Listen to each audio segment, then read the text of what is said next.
let's do some best bets for game 2. Let's go around the horn. We'll give our best bets, and then we'll do the cap on them. Sean Little, what do you like in game 2 of the NBA Finals? Let's talk series first. I'm going to go Thunder -1.5 games at even money. They get it done in 6 or less. In game 2, SGA under 47.5 PRA -120. Then Isaiah Hartenstein, most rebounds in game 2, +390. All right, Brandon Anderson. I'm very interested to hear this. What are your best bets for game 2? Yeah, I'm going to go OKC series as well, a couple of ways. The Michael Fiddle special, OKC +2.5. All they got to do is get it past game 5, -1,200. It's a bad line. You can make money at any number. And Oklahoma City, game 2 and series, the combo bet. You got to actually play the parlay. You can't make it yourself. -200. This will be my biggest title bet of the season on Oklahoma City, game 2 and series. That's the confidence level. I'm on iHeart as well, over 6.5 rebounds and 10 rebounds +320, similar to Sean's play. And we'll go back to the 6 rebounds every game at +450. And a couple over on turnovers, 1.5 each, Nesmith and Miles Turner. And then we'll talk about Halliburton assists and assist leader a little bit at the end. Matt, you had like trends and like market move. Do you want to start with that? Yeah, we'll talk about that in just a second. Obi Toppin over 13.5 PRA for me, and Isaiah Joe over 4.5 points and assists in game 2. Like the little cowardly boy I am, I'm just going to go ahead and play those props. Daniel, Arkansas alum in the NBA Finals. Give me my Arkansas, Isaiah Joe. Slipping out. Okay, here's some trends. One, let's talk about the market. There's been a real battle in this. So we talked about it last night on the post-game show. This open 10.5. It moved to 11.5 last night. It's back down to 10.5. So it like touched 11.5 for a second, and then it got bet back down. We're tracking right now in the Action Network app. 96% of the bets are on the Pacers. 96% of the money is on the Pacers, but we're tracking sharp action on OKC. That's balancing this out. That's why it's heading, like, again, this is getting bounced all around. There's a -10.5, but it's juiced -115. There's a +11, and you get -108 on it in the market. So again, this goes 9.5. It touches 11.5. We're back around 10.5. Fiddle said it wouldn't go any further. He's been right on that. No movement beyond that as it stands right now. The total, by the way, this was the other thing that we really noticed last night that was pretty fascinating. This opens 225.5, and it's only going up. 227.5 in the market, 228 in the market. 83% of the tickets are on the over, 91% of the money. I'm going to wait until this gets squeezed. If I see this move back from 228 or 227.5 back down to 227, I will go ahead and bet the under. I'm going to be on the under in game 2. I will tell you that right now. Some trends, because I wanted to see this. I was all set to be like, hey, this is not a spot to bet the Thunder after they dominated in game 1. Whoops. Game 2, after you lose game 1 as a favorite, this is in the playoffs, 75-22 straight up, 56-40, 58% against the spread. 27-16 as a favorite first half in the finals after losing game 1. I'm sorry, 27-16 in the conference finals after the first round. 27-16 as a favorite first half after losing game 1. Pacers, by the way, are 5-3 ATS first half in the playoffs on the road. They've been great. You want to know why? Because they've won a bunch of these road games. So they're pretty good in the first halves as well in this kind of a spot. Lots of kind of stuff, I think, to kind of get there. Brandon, do you have a reaction to any of those market numbers? Yeah, I think the first half line is especially interesting. The last trend that you just said, just because from the regular season, that was a stat that Indiana was -6 net on the road in the first half. That's, I keep bringing up in our series previews, I wanted Knicks home first halves. I mentioned Thunder home first half. And I even have in my notes, I was like, well, if you want a just game 2 angle and you want to avoid the high line, maybe Thunder first half, maybe not. Maybe that's not one to do with Indiana road first halves the way that they're playing out. Brad, who has been waiting for this for a day, wants to know, Brandon, why not the ladder play? Indy's sitting fat and sassy. They've shown they have some give up in them, as you outlined before game 1. I'm surprised that you're not on the alts again for game 2. I first of all, we play escalators, not ladders in this household, so that's part of the reason. Second of all, wait, that's such a great response. Well done, Brandon. Bravo. second of all, I am backing Oklahoma City, but I am a little bit shook, a little enough to not go crazy on it. I am annoyed at the game one result. I am annoyed at my hooked on bets and all the things I missed by one here and there, the shots and all that. Annoyed can be a good reason to reevaluate, or annoyed can be a reason to dig your heels in. I think I'm doing something of an in between. I think that I feel good about Oklahoma City in the series, but I don't feel great that Dags is going to do the stuff I want him to do right away. I feel like, look, we saw Denver game one. We saw Oklahoma City blow the game, and we all expected that would have been the spot to say, okay, Oklahoma City, escalator, play everything, play all the alts. And it didn't go well. It was an ugly game. It was like everyone missed every shot, both teams, 92-87, and it was terrifying. If you're an Oklahoma City backer in the series or for title odds or anything else, they had to really, really come through there. And I do think between the youth of this team and the stubbornness of Dagnall, which again, I think generally is a good thing. But Matt, you're right. You got to win the game in front of you. You have to win this game. You can't go down 0-2 at home. You can't do that. This is a game you got to win. But I don't think that that's just going to magically happen. And what if they don't start iHeart? And we're right about some of the stuff, but it takes them till halftime to get there. What if J-Dub and Chet are not good again, and it takes them a while to get into the flow of things? We saw that in the Denver series where it was Shai for a while, and eventually the two teammates came around. So I feel good about 6 more games, if necessary, of the Thunder. I feel good about them over 48 minutes of game 2 eventually getting there. I no longer feel great about small sample sizing and going for alts, and I'll probably be back on it. I just need a game to show me that. And in the meantime, I'll bet the big picture stuff. I'm just not going to go too crazy on the little picture. I can't follow you. If you like Oklahoma City and you feel good, if you feel better than I do, all the trends are still there. Like all the wins by 20 and 25. I can't fault that bet. I'm just not making it for game 2. Brad says, I was waiting all day for this, and I called it a ladder. Burned by the pro. Thanks for the solid cap. Sean, well, Brandon, really quick, BA, how did you feel about the Thunder after game 1 against the Nuggets? Isn't it a very, very, very, very similar situation? It's almost identical. It is almost identical. The difference was I felt worse after that one for sure, because that was a Denver coming off of a game 7. So that was an especially certain hammer spot for Oklahoma City. But yeah, it was a very similar thing where, like, I don't even really, this is going to sound crazy. This is like the sort of stuff that gets me mocked for my over certainty. I bet Oklahoma City -10, -20, 25, 34. The 34 was never happening. They were up by 10 most of the game, playing like balls. They played terrible for 3 quarters and were up by 10. And if at any point, rather than Miles and Obi banking in threes, if the Thunder guys do that and Dort hits 17 instead of 5, then that swings the other way. And I think we're talking about like a blowout game 1, like a different version of the 4th quarter is right there where the shots swing a little bit for 3 minutes the other direction. And suddenly it's like, OKC's up 22 with 8 minutes left. So you when you bet long shots, like those are like what, 8-1, 10-1, whatever, for a reason.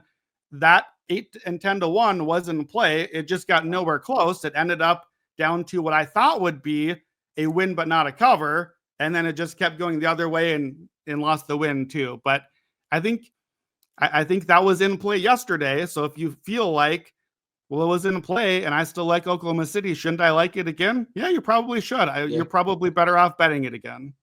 If teams won when they established their biggest lead of the game, Brandon would be up like 700,000 units in these playoffs. He's had so many getting bit by these late comebacks.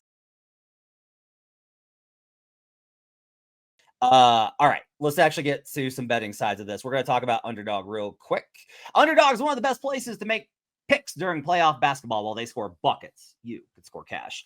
Underdog is one of the leading sports apps, and you can play right now in your state. Their app has over 100,000 5-star reviews and millions of players. To play, all you have to do is download the app and choose whether a player will go higher or lower on one of their stats. You can choose from things like points, assists, and so much more. Once your picks feel good, you can play for as little as $1, and if you get everything right, you could win up to 1,000 times your money. We have a dog in them lineup for this one because this is a dog in them series. The Pacers have that dog in them.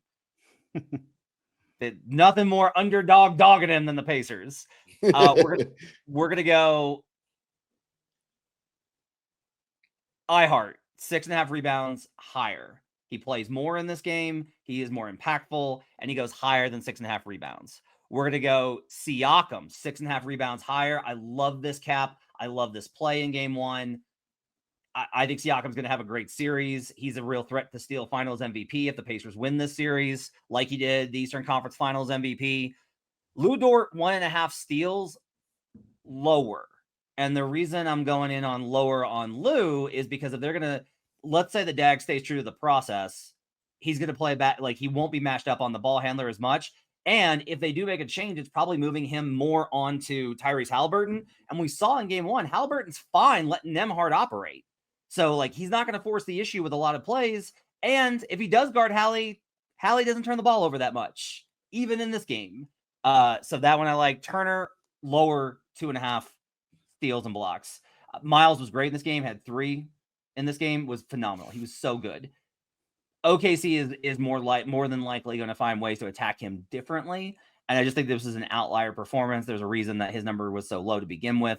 So I'm going to go lower. Turner, 2.5 stocks. So iHeart, 6.5 rebounds higher. Siakam, 6.5 rebounds higher. Dort, 1.5 steals lower. Turner, lower, 2.5 stocks. Download the Underdog app and sign up with promo code Buckets100 to unlock a special offer of up to $1,000 in bonus cash when you make your first deposit. That's promo code Buckets100. Must be 18 plus. 19 plus in Alabama and Nebraska, 19 plus in Colorado for some games, 21 plus in Massachusetts and Arizona, and present in a state where Underdog Fantasy operates. Terms apply. Void in Colorado. Concerned with your play? Call 1-800-GAMBLER or visit ncpgambling.org. In Arizona, call 1-800-NEXT-STEP or text NEXT STEP to 53342. In New York, call the 24/7 Hope line at 1-877-8-HOPE-MY or text HOPE-MY. Sean, I have a question for you. Yeah. Okay, so before I went into the series preview with Brandon, okay, and I had this power rated, and it was going to be Pacers +7 in game one, and I was like, okay, I don't really want to bet Pacers, and I wasn't trying to manipulate the number to where I would feel like I could bet OKC. I was going to bet like. Even after I made the adjustment, there wasn't value on OKC. I should have bet Pacers if I was going off the power rating. But I made an adjustment. What I did was I went from a 2-point home court edge to a 4-point edge for OKC specifically, based off of OKC's dominance they only lost once in these playoffs, and their average margin of victory is 27.3. So I gave them, and off the game one trend, I was like, I want to incorporate this. So I gave him this bump. Now I lost game one, right? And I don't need to ask Brandon this because Brandon would be like, your entire process is dumb. I don't know why you do this. But also Brandon's going to be like, you should definitely not take any sort of one game result and make an adjustment off of it. But my temptation right now is to be like, okay, I have an outcome that shows that home court advantage, that the trends, which have consistently not been there throughout these playoffs for all teams, and in particular, the Pacers is not present. So I went ahead and took off that. I made that change. I went back to my original number on this. Now, the original number wasn't right either because I had it like Pacers +7, not Pacers, -1, which would be the most accurate number here, right? Am I wrong or right to have made the adjustment in the first place? And then am I wrong or right to have gone back the other way after game one? I think you're right to make the adjustment in the first place. I mean, guys, what we've been watching from this team all year long and then stamped in the playoffs, it's certified. And we saw it in the first half of this game. Like, this is one of the probably the only thing I disagreed with what Brandon said is, as sports bettors, you kind of, and you always say this too, you're never going to feel comfortable betting an underdog. Like, you're never going to feel comfortable going back to the escalator after it just blew up in your face. Right. But you kind of have to have the crystal ball and be willing to go out on a limb like Brandon usually does, and kind of put your money where your mouth is. We talked about it ad nauseum last year of how can they continue to price the Celtics like this to win the title? Yeah. I don't understand. I can't figure it out. How can they continue to price the Thunder to win the West like this when, number one, they've been by far the best team in the West by a wide margin? It's essentially the same team with more experience coming back, and there's literally coaches getting fired at the end of the year with 5 games left. Luka is in a new spot with the trade of the century. There's just all this outlier stuff pointing directly in the path of you need to take the Thunder here to win the West. It's pretty obvious, and it's mispriced. These are those situations where I think you upgrading the home court advantage is the right play and the correct number because they've been bashing people's heads in at home. Like that's just the facts as well. So I tend to, you could peel it off a little bit depending on how nervous you are about the Indiana Pacers. Maybe you meet somewhere in the middle at like a 3-point change instead of going back to 2.5. But I think overall, there has been quite a few opportunities for the Thunder to blink. And instead of blinking, they've actually come out wide-eyed and ready to go. They lose that game 1 against the Nuggets. They come back and win by 43 or 46. I can't remember the number exactly, but it's 40 plus in that game 2. They scored 45 points in the first quarter. The game was done in the first 7 minutes. They then lose the next game. Miracles, all types of stuff. Another tough L for the Thunder. They come back in the next game. They're down in the 4th. They don't blink. They get the W. They come right back again in the next game. They're down 6-7 points in the 4th. They come back and get that win. They haven't blinked at any spot in the playoffs or all year long. I don't know why they would blink now, coming back home down 0-1, game 2 in their building with their superstar continuing to pour in 30-plus points per game. They could pencil that in. It's just about, I think the key to the game is making sure that the rest of his guys are feeling good and ready to go because he's clearly going to show up and do his thing. And the shot variance for the Pacers, naturally, that regression is going to come. I will just say my gut feeling right now is to bet Pacers, both spread and money line, game 2. I don't trust that. I don't want to do that, but that is just like if you take all the betting stuff, all the trends and the models and the perspectives and like all the stuff that I've worked so really hard to build up here as far as like just institutional knowledge, right? If I remove all that stuff and I just go back to being a basketball analyst, what do you think? I'd be like, Pacers are really live in game 2. They're dangerous. They're willing to play. Like they figured out ways to limit the margins. The offensive process for OKC was poor. The offensive process for Indiana beyond the turnovers was good. The turnovers are probably going to regulate a little bit more in both halves. The points off of turnovers will regulate a little bit. I can see a lot of outcomes. I can definitely see the Thunder absolutely destroying in this game. And so like my multiplicity on outcomes right now is leaving me very much paralyzed by this. But Brandon Anderson, let me just weigh in quickly too. One thing that makes it tricky, I think, even to the why wouldn't I play escalators? Part of it is you can only play the lines that they're giving us in front of you. So game 1 opens at like 8.5, 9 points, and the money comes in on OKC enough to get to 9.5, 10, 10.5. It's now at 11 right now. Oklahoma City loses the game, and Matt, you're saying, and I understand from your process, okay, they'll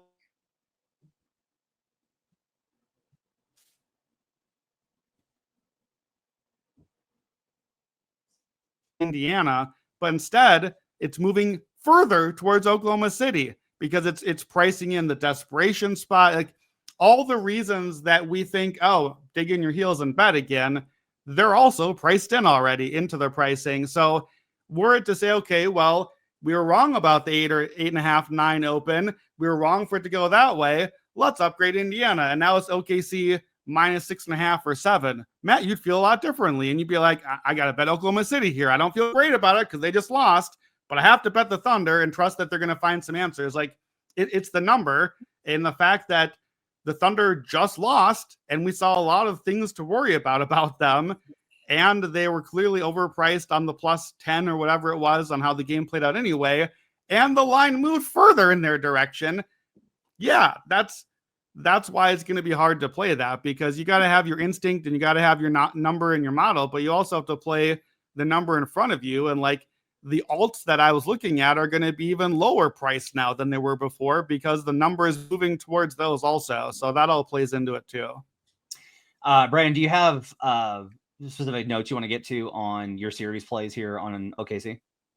I mean, yeah, the last hour is the case for why I like OKC in the series. So the OKC plus 2.5, like genuinely minus 1,200. The number is about double that at most other books. So make sure you get the right book on that. The way that Indy makes you lose that bet is they either sweep the Thunder or they close out in Game 5 in Oklahoma City after winning probably both games in Indy. That's one of those go ahead and take my money if you can do that sort of bets to me. So you can do worse things than get that money back less than 2 weeks from now at like what is that, about what 7-8% on ROI. You can make a little money. You can bet that money you made on some other goofy long shot. So that's fun. Oklahoma City game 2 in series. Teams that win game 1 of the finals, we know have a really, really good win rate to win the finals. That's because most of the time, the team that wins game 1 of the finals is the team at home. That's the better team. The team that wins game 1 on the road is still only 8-10 in the series. We just saw it with Celtics Warriors a few years ago. We saw it with the picture I posted on my Twitter with Allen Iverson stepping over Ty Lue and those 2001 Sixers that shocked the world and got the win. And that was it for them for the season. The Lakers 1-5. I wanted to come in here swinging and just dig in my heels all the way and go go Thunder in 5. I don't think that is impossible. I just don't necessarily have a good reason to bet it, in part because, again, I think the books are still pricing that is a very real possibility. So I don't think there's enough value left there. Oklahoma City to just win game 2, right the ship, back to 1-1 and take care of business in the series. That still is where I'm at, is they're going to win the game. They're going to win the series. It may be uglier than I was hoping, but it'll get me over the line at minus 200. For me still, I don't do huge title bets, but that will be my biggest title bet of the season. I think the separation here between yours and Sean's is interesting here, of OKC series minus 200 versus Thunder minus 1.5 games. Sean, why do you want to go ahead and bet on OKC to finish it in less than 7? Yeah, I think this is actually a really interesting conversation. I would like Brandon's input on this as well. So I see it as if they lose game 2, they're in dire straits, just like the New York Knicks were. So I assume they right the ship, get the W, and I'm very confident overall in the Thunder and how they've been playing ball and the matchup overall that they get it done in 6 or less games. So I'm essentially giving myself less leeway than BA, that he has the possibility of getting it done in 7. I essentially think they can get it done in 6. So I don't think it's worth the extra dollar you have to lay at minus 200 rather than even, because I think they're going to come out, win game 2, and then get it done. And I think the Pacers can maybe pull off one more win, regardless of if it's in Indiana or in Oklahoma City. But I think only one more win is coming out of the Indiana Pacers in this series. So that's worth me giving up the extra dollar. I'm giving up the games. The game 7 option is costing me a full $1, and I think it's worth that price. Yeah, for me, I looked at that bet also going into the series, and maybe this is just anchoring to priors that I should have moved away from. I felt going into the series, though I bet OKC in 5, I thought if it got to game 6, it probably gets to game 7, because I don't necessarily have confidence in a young team on the road where they've not been that good in the postseason in any of the series so far. They've gotten like one big road win where they had the chips on the table, but they've had some rough road losses comparatively as well. So to me, betting like if I'm betting the -1.5, so it's OKC and 6, I think I'd almost just end up going all the way and saying back OKC and 5, so that if I got to get road wins in Indiana, I'd rather get them in game 3 and 4 rather than the closeout. And maybe that's just anchoring to a concept. But to me, I even looked at exact outcome, and I already threw away 2 exact outcomes because I had the Thunder winning in game 1, so they're dead already. That's why exact outcomes are not good to go, because you're betting parlays on 4 to 7 events. But I looked at, okay, Thunder win the rest of the home games, game 2, game 5, game 7.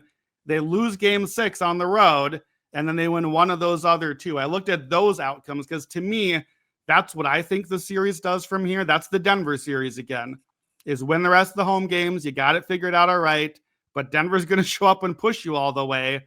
And I feel like that's where I expected to go. So for me, it's just, I don't want my bet to be hinged on game 6 in Indiana. I don't think they can't win that game. I just don't want to really build my angle around that.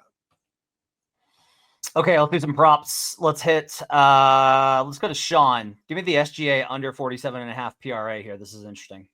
Yeah, SGA under 47.5 PRA is, if you want to back an over on SGA, you are going to pay the premium at every single stop. And I just believe I think if he's going over this number in game 2, the Thunder are in trouble. I don't see, I think it's just a more balanced. I think other guys get involved. They shoot it a lot better. Chet plays better. Hardenstein gets more minutes, which then it allows Case and Wallace to get back to his typical playoff flow in minutes that he's done. And by the way, this is still a spot where Shai could go for 34, 6 and 6. And we cash. Go under. And it goes under. I just feel that this number is a bit too inflated. And I really think, as I mentioned earlier, this is identical to the spot in game 2 versus the Nuggets for me. I think they're going to come out guns blazing. And if you remember, if you go back even to that Cavs series, Pacers pick off game 1 and absolutely laid an egg that game 2 almost the whole way, with essentially only Donovan Mitchell playing for the Cavs on offense. They end up coming back. We know what Hallie did and knocking down that step back jumper. But it tied into that same trend that we've been talking about. Teams with home court advantage that lose game 1 almost always take care of business in game 2. I trust the Thunder to do that in this spot. I expect a big win, double digit. I think a lot of people are involved, and I think it's just too big of a number for SGA. And I like the rebounds for other guys like Isaiah Hartenstein, which we'll get into and which we talked about. I think 47.5 on a PRA for SGA is too inflated of a number. I think he can get back to his regular season averages of 33, 6 and 5, and we're still in good shape. Brandon, if there's one thing from our kind of pre-series cap that I'm worried about, it's the SGA assist stuff, man. The Pacers, their spacing was absolutely perfect on all this stuff. They were even blitzing Shai more aggressively and still not allowing the assist opportunities. I understand the shot performance things. I haven't looked at the potentials, so maybe the potentials are like, yeah, it was just shot variance. But I am pretty shook personally about SGA's assist potential in the series. 24, 25 shots for SGA, I believe. I don't think he's going to be pushing 30 plus. They should play a few more less minutes if they take care of business as well. I think the number is just too inflated. Yeah, potentials. So really, it wasn't even before the series that I was like so high on Shai's assists. It was more that I thought the books were way off on Halliburton's assists and that would put others into play. That read, that was my top read of the series. I still feel great about that, honestly. Yeah, that's great. Yep. Potential assists from game 1 was honestly bad for everybody is the answer. Halliburton did lead, but only 13. Nembhard 12, Shai 11, J-Dub 10. That's the 4. We know that's the 4 guys, but Halliburton 13 is well below his average and is not a good number. That's why I think Halliburton under 8.5 assists, I think is still worth playing, even with a little bit of juice on that one. It's not to me that I loved Shai or Nembhard's assists. if Halliburton's getting less assists, we should like Nembhard's more. Halliburton, Nembhard, and J-Dub have 6 right now. Shai only had 3, but 3 on 11. So Shai really should have had 5 or 6 himself. These guys basically should all be about tied. I think we'll like J-Dub a little less just because that's kind of the hierarchy of the 4. I think the other 3 are going to be relatively even. All things being equal, I think we would still like Halliburton to lead the series in assists slightly, but the books aren't pricing it slightly. Right now, I'm not adding to position, but Shai is plus 350 for assist leader. Nembhard is 30-1. I think if you haven't played yet, those are good prices, and I would encourage you to grab one or both of those names. Again, not as a Shai position, just as an anti-Halliburton assist position where it's being priced too high. So, yeah, I don't know. I am not looking to bet Shai assist game to game. Part of what I like about these series leader bets is you can use that as a better than game to game investment, as you can just kind of let the variance play out over 5, 6, 7 games and not have to worry about it one game at a time. Sean, to your pick of the Shai under 47.5, do you think so? You can take it from minus 120 to plus 112 if you just add the Thunder money line in there because it's a bit negative correlation. Do you want to do that to just boost the odds to a plus 112? Yeah, I have no qualms on that. If you rather do that and make it the opposite correlation of SGA, essentially, I guess I'm saying he's going to have a bad game if he goes under 47.5 PRA. So yeah, well, the thing is, you're not. Obviously, you know this. You're not saying that. Like in the blowout game, he goes under this because it's a blowout. He didn't have to go over it. Like that, we know with the Thunder, there are lots of ways for them to win without Shai putting up 45 points. No question. Yeah, I mean, I like the Thunder to win game 2. I like them to win the series, and I like them to SGA to have some more help than he had in game 1. So yeah, I like taking it to plus 112, adding OKC on the money line. All right, let's talk some rebounds. Sean, you start with Hartenstein, most rebounds, and then we'll go to let's do that. And then we'll go to Brandon on the over for 6.5 and 10 plus in the alts here. Give me why you want most rebounds. I think this is flat out a coin flip. I don't understand where it would be plus 390. It's hard to decipher how many minutes he's going to get versus Chet, because those are the two. Chet's the chalk here to lead the game in rebounds at plus 140. Plus 390 for Hartenstein, who we already went over. We believe he was more impactful in his 17 minutes, where he had 9 rebounds, by the way, in 17 minutes to Chet's minutes. I think he's going to be the one that's pushing that 26, 27-minute mark in game 2. I think plus 390 is just too big of a number with everything that we've laid out about how we believe Indiana's going to miss more shots. Indiana's going to miss more shots. I think Isaiah Hartenstein's going to get more minutes, more opportunities, and he's going to be the guy that's cleaning up the glass. That's how he impacts. This is more of a mispriced play for me than anything else. I feel like this should be closer to like plus 280 than almost plus 400 at 4-1 on your money. So I'll take Isaiah Hartenstein. He's juiced. His individual rebound prop is 6.5 juiced to the over, like heavily juiced, minus 135 or 140. And Chet is, I believe, 8.5. It's just, I can't get there with the price, so I got to back Hartenstein. Brandon, you got over 6.5 as your best bet. You also got an all on the 10 and 6 rebs every game at plus 450. Talk to me about iHeart. So there's still a minus 120 on the over on the rebounds. This to me is, again, a little bit of I'm doing the thing I don't normally do here, which is I do like this, but I maybe don't love it. I'm going to take a little bit on the safer spot here. So I'll lead with that just to get at least 7 rebounds. I already bet before the series at least 6 rebounds every game for my heart. And that was with my position of I think they're going to try to trend small and get him off the court a little bit. All right. Looks like we might be going the other direction. We already started small. He already played only 17 minutes, right?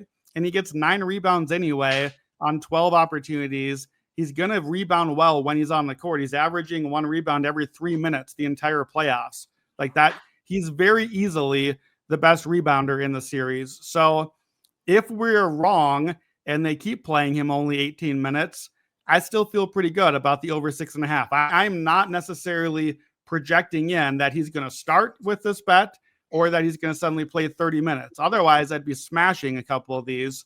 I'm kind of projecting in a maybe gradual crescendo for iHeart here, but 6 rebounds every game was 5-1 before the series.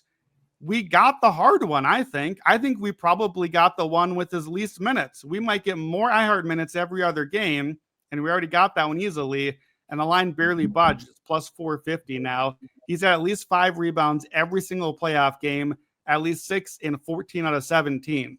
So the floor is basically 6. To hit the over, we only need one more than that, and then slight difference in my bet to Sean's. We're both looking at a higher number. I'll just do iHeart 10 rebounds at plus 320. So I lose a little bit of Sean's payout. Again, not my style usually. I like to go for the big payout. I am a little thrown just on how the whole rebounds thing are playing out here. I thought it was just Chet too. And then suddenly Nesmith has 12 rebounds on 19 chances to lead in game 1. Suddenly Tyrese Halliburton shows up, had not had double-digit rebounds the entire regular season, and then gets a double-double to blow my favorite beta out of the last second. No double-doubles, 12-1. I'm all psyched for it. We're fading the assists, and then he has to get 10 rebounds the first game. I'm thrown off by the rebounds a little bit. I know we said Indiana probably shouldn't get as many forward, but I am not necessarily looking to invest in the leader markets. I'm watching. I don't mind a hard bet. Sean, you might want to consider iHeart just 3-1 for series rebound leader as kind of a natural escalator there. I think if you like iHeart, like we've talked about, that makes sense. I was on Siakam before the series. I feel pretty good about Siakam. 10 rebounds on 15 chances. He still is at plus 650 at one book. I may add, if anything, on series leader, that would be the one that I'd add on. I've got him from 7-1 before the series, but I think that Siakam, he still is going to have to be rebounding and out there. Matt, you were on Siakam as well. I think that's a good one to add for rebound leader, but it's a bit messy. Okay. Turner over 1.5 turnovers. Nesmith over 1.5 turnovers. I don't feel like this needs a huge long cap. Give it to me. No, not much here. Turner and Nesmith at 11 turnovers in game 1. There's your cap. Turner is setting moving screens. Those count as turnovers. He's getting ripped by the smaller defenders in there. 6 in game 1. We need 2. I'll take it at a little bit of juice. Nesmith, 5 turnovers. That's surprising. I don't think that that's like super sustainable. However, we saw a lot of Nesmith just like dribbling into Oklahoma City guys. If Nesmith's doing that, and that is like Oklahoma City wants your non-guys to be doing that stuff, 2 turnovers with Caruso and Kaysen and all those guys swiping at him. That one's plus 130. So turnovers are finicky. These are probably like half unit bets, but those are low numbers considering they just had 11 combined in game 1. Okay. What else you got here to wrap up, Brandon? I think that's mostly it. Keep an eye on the series leaders. If you haven't played yet, Shai or Nembhard assists, Siakam rebounds, I think are worth playing. I'm not looking to add too aggressively. If you like Indiana, to me, the way to bet Indiana is Pacers 3-pointers. We talked about they took almost half their shots on threes.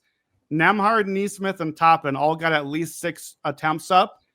I think if you like Indiana, you can bet like Nembhard or Toppin, something like 12-1, 15-1 to make 4 threes. Toppin just did it. He could do it again. Nembhard could do it. Nesmith's odds are a little shorter because he gets the corner threes. But I can't recommend that bet to you today because I like Oklahoma City in the game. And I think those are very negatively correlated angles. But if you like an Indiana cover, Matt, or if you like Indiana in the series, Jim Turvey, I think betting Nembhard Toppin threes is a really good way to invest in the Pacers, but that's all I got. All right. We'll do a parlay before we get out of here. We're going to do, I like Sean's SGA prop because that number does seem inflated. SGA under 47.5 points, rebounds, and assists. We're going to take the under 228 because this number is, I just think, way too high. I thought game 1 was too high. I think game 2 is still too high. Tyrese Halliburton under 8.5 assists. Brandon and I've talked ad nauseum about that. Still think this is a bad series for his assist opportunities. And we're going to take the money line on OKC because the most likely outcome here is that OKC comes back and wins. I am nervous about it, but I'm nervous about literally everything in this series now. So you put those four together, it's plus 425. That is your parlay for today. Make sure to tune in on Sunday, 6:30 Eastern time for our Game 2 pregame show. We'll give you best bets going into that game with 2 more days for me to freak out about this series, as well as more calm and collected bets from guys like Gilles Gallant. We'll have our postgame show on Sunday night with Jim Turvey as well. So make sure to tune into that. Then we're back at it next week. Enjoy your weekend, guys. Enjoy Game 2. Make sure to hit the like and subscribe button at youtube.com/theactionnetwork. Give us a 5-star review.